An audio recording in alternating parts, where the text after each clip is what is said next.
Good morning, everyone. This is Lindsay Woods. I am a training consultant here at Athene, and I'm excited to be able to announce Ryan Behrens, our Vice President of Product Development.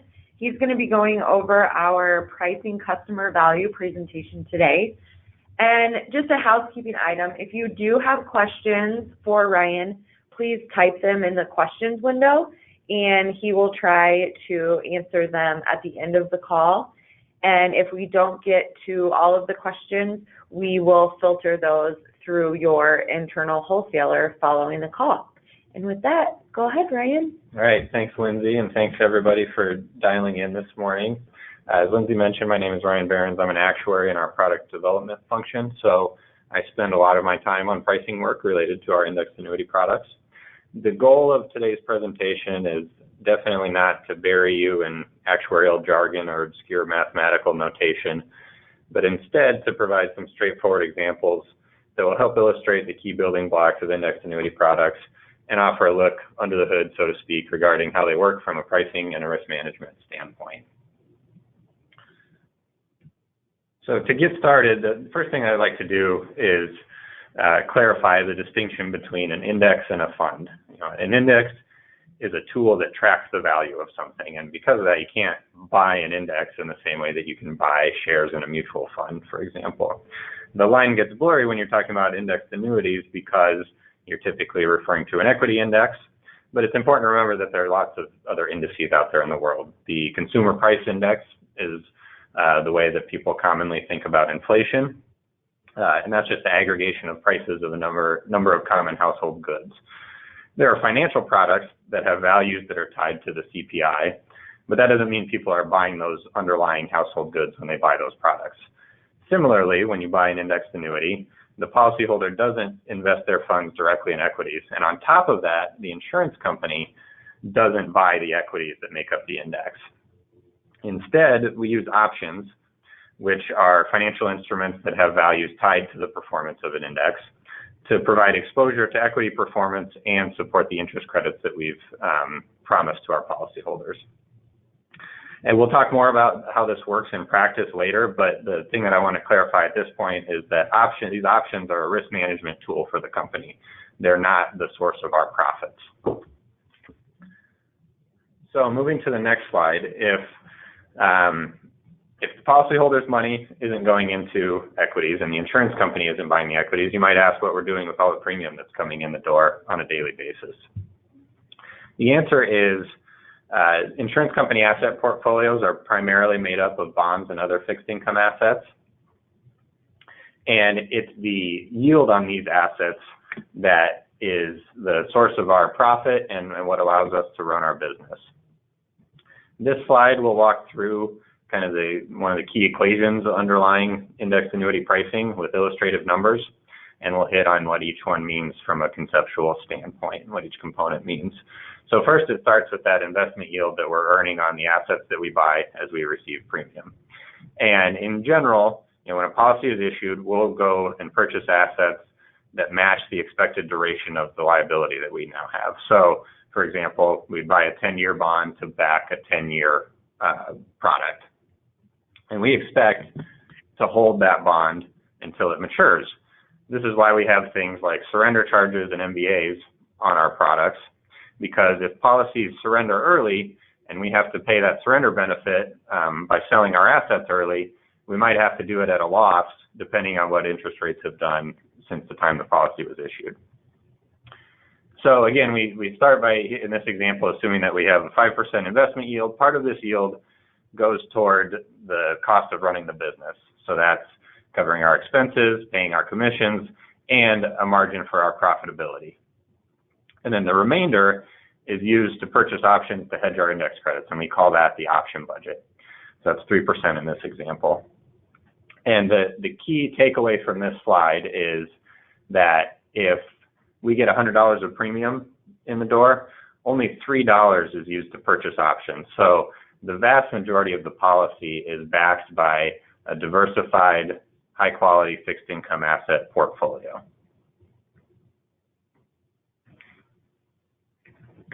All right. So Before we go through some examples of how this works in practice, there's just a couple points that I'd like to underscore. The first one is that we use our option budget to maximize the policyholder value that we can deliver in the form of the caps and par rates that we offer. So if we determine that that option budget is 3%, we go and spend the 3% on options.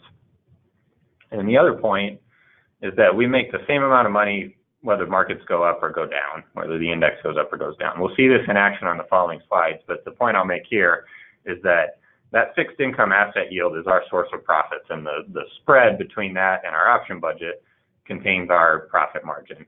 The payoffs on these options are not what generates our profitability.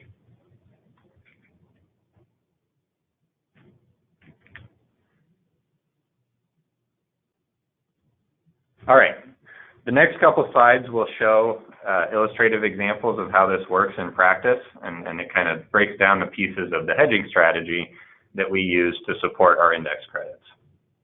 It's all based on using call options, which again, as I mentioned previously, are financial instruments that have payoff profiles that depend on the performance of the index. Our first example here is for a one-year point-to-point cap strategy, kind of the most traditional starting place for index annuities. And it starts by purchasing an option that gives us the right to buy, and buy is in quotes on the slide there, the index at its current value at the end of the term. And it's important to remember that we're not actually buying the equities that make up the index. We're just getting a payoff that's linked to the way that they've performed. So really what this call option means is that we've found a counterparty that's willing to enter into a contract with us to settle this difference at the end of the term based on the mechanics that are outlined on the slide. So the way this option works is, assuming the index starts at 100 at the beginning of the term, if the index ends above 100 at the end of the term, then we get a payoff equal to the excess over 100. And if it's down below 100, then the option expires with no payoff. So what we have at this point is something that has unlimited upside and no downside. You might ask, why don't we just stop there? That sounds pretty good. People would like that. Well, in the example, we're assuming the cost of this option is 8%. And a couple slides ago, we determined that our option budget is 3%. So, you can quickly determine that if our budget is 3% and we're routinely spending 8%, we can't keep doing that for very long. So there's another piece that's required to make everything fit together. And that's what we'll walk through on the following slide. So to make this all work, we turn around and we sell a call option that has very similar mechanics, except there's two key differences. The first one is that we've sold it, so we're on the other side of this transaction, and we owe a payoff to a counterparty if the index has positive performance. And then the other distinction is that the threshold for having a positive payoff on this option is higher. So again, we're assuming that the index starts at 100, but this option says the index has to end above 105 to have any positive payoff, and the payoff is the difference between the ending value and 105. So because it takes more for this option to have a positive payoff, the cost is less, and so we assume here that the cost is 5%. So when you take the 8% that we spent on the first option and the 5% that we received from selling the second option, we've now balanced back to our 3% option budget, and this is something we can do on an ongoing basis. So when you look at the payoff profile of these two options, what you have, and it's illustrated a little bit better on the next slide, so I'll go into the detail there, but you have something that exactly matches the mechanics of our index credits. And the really important point here is that when we sell this second option, we cap the amount of payoff that we can receive from the two options, and that also determines where we set the cap rate for our policyholder. And the reason that we have to do that is, again, because the downside protection in that first option is too expensive if we don't sell some of the upside exposure. So that's what you see in action here. That's probably very fundamental to the way that you talk with your clients about the indexed annuity value proposition. But you can see it directly in action with the way that that the hedging strategy behind the product works. this slide, as I mentioned, summarizes the payoff profile of these combined options. And really what it does is it walks us through the three possible states of the world at the end of an indexing term. So first thing, the top row, one thing that can happen is the index could end above 105.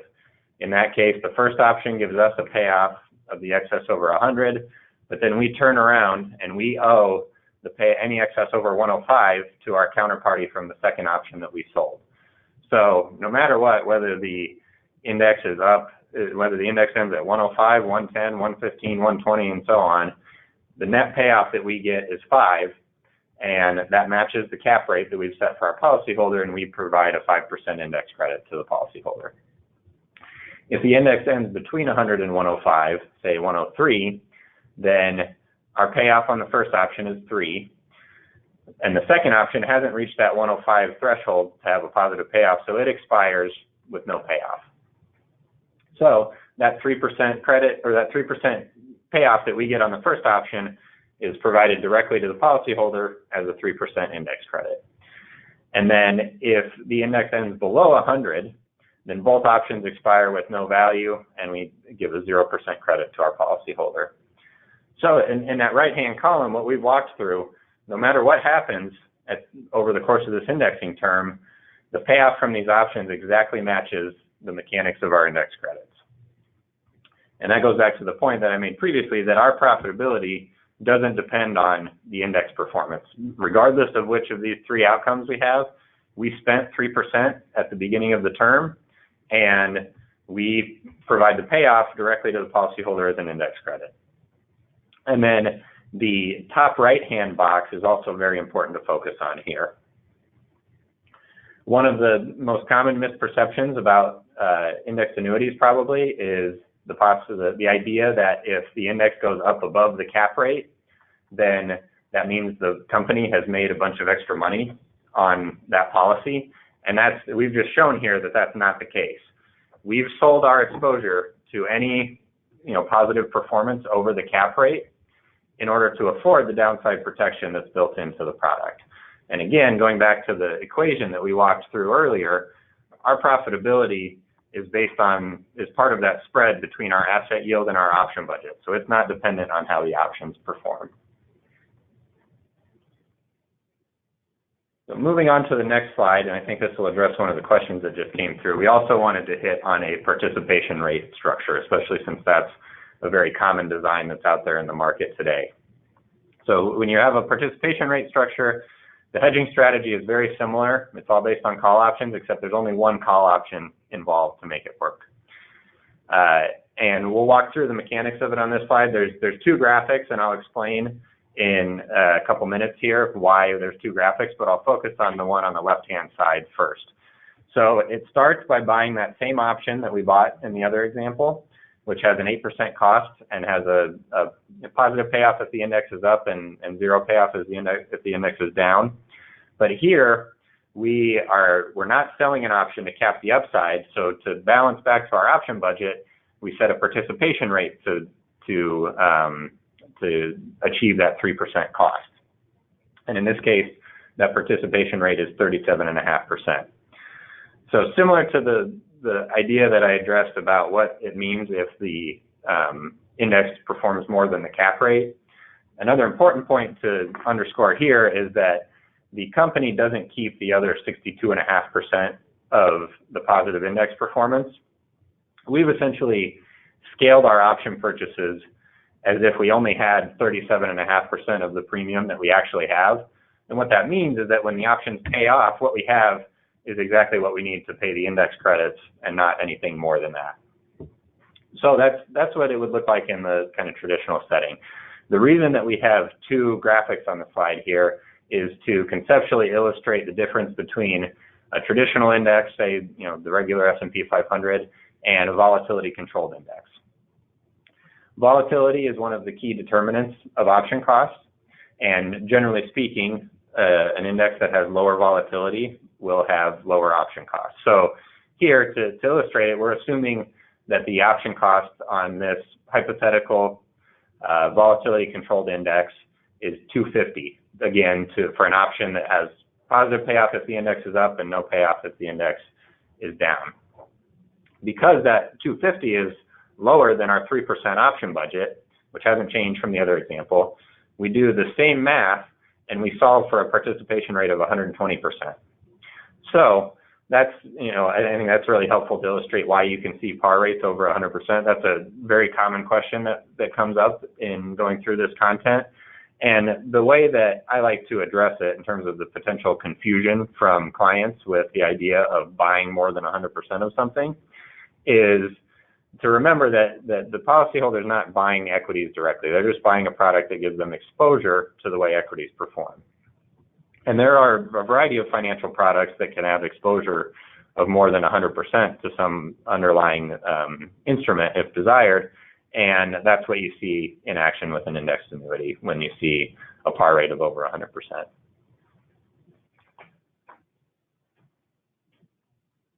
All right, so we've got a similar graphic here that we looked at with the point-to-point cap example. I won't go through it in as much detail because the key conclusions are pretty much the same. Again, here there's only two potential states of the world. The index can either be above or below its starting value at the end of the term. And the punchline is the same, that in that far right-hand column, no matter what happens, the payoff from the option exactly matches the mechanics of the index credits.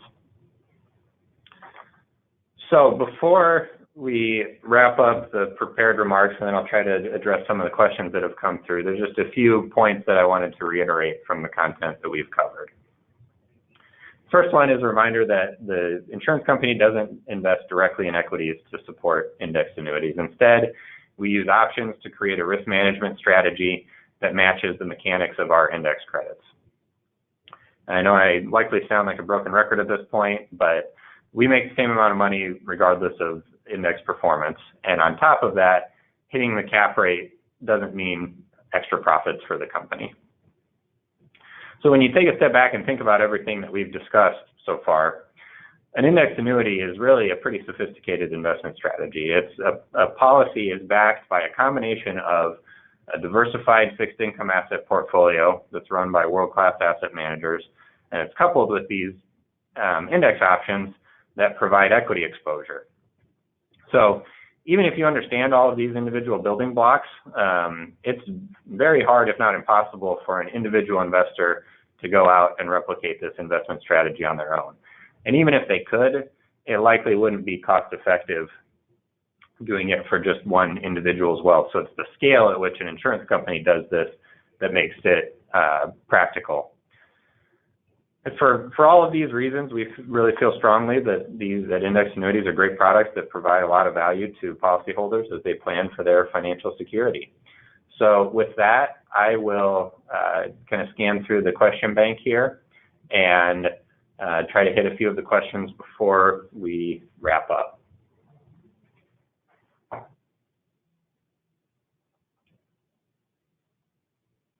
So there's one question that's related to changes in participation rates for new business that you've seen come through recently. And really, there's a few things that can impact that. If we go back to that example of the 5% investment yield, the 2% spread, and the 3% option budget, that because we purchase assets as premium comes in, that investment yield is always changing based on current economic circumstances.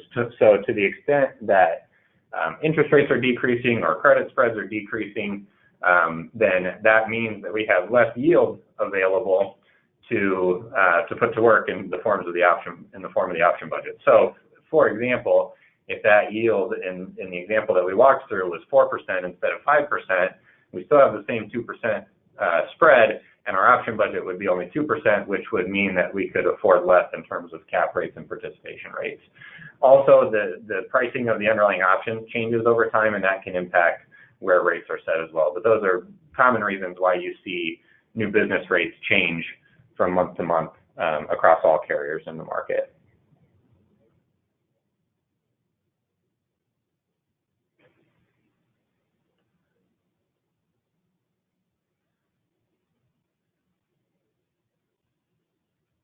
Yes, and there's a similar question regarding the drivers of these rate changes. And so in general, The yield piece of it is going to be the biggest driver of how new business rates will move over time. That tends to just have more fluctuations on an ongoing basis than the underlying option costs.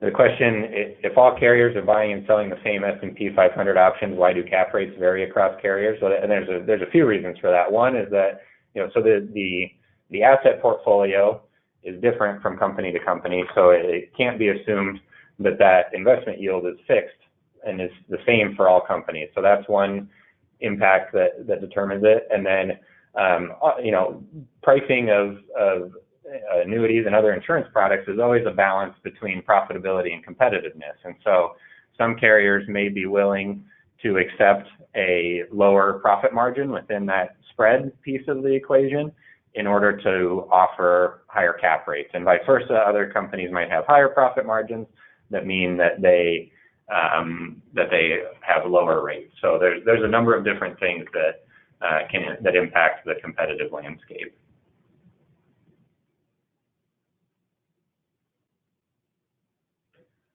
There's a question about renewal rates, and so it goes back to that 5 minus 3 equals 2 equation once again. Or 5 minus 2 equals 3, sorry. That 3% option budget is determined when the policy is sold, and then we manage to that same option budget on renewal terms. So, to the extent that option costs don't fluctuate, then the goal is to provide as much stability as we can in renewal rates, but the options that back the index credits are purchased for every crediting term. So even if we have a 10-year product, we have to buy options every year for the 1-year strategies to support the index credit. So the pricing of those options changes over time, again, with macroeconomic trends. And so, to the extent that the options get more expensive, then we may have to reduce renewal rates in order to balance back to that same starting option budget. But that's the general philosophy that is at work.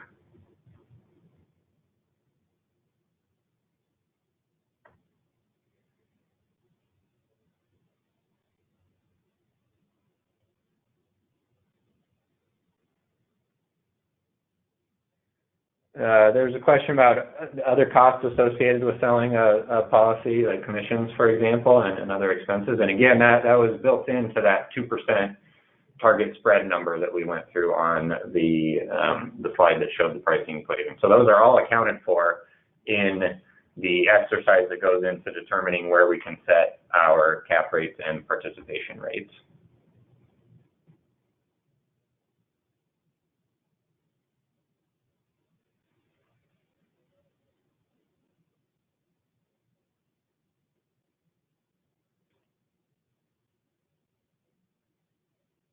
All right, I think that we've generally hit on most of there's a lot of common themes that came through, and I think we've generally covered them. So appreciate all the questions, and again, we'll comb through the full question bank. If there's items that we missed, then we will feed those through and try to follow up with you on them.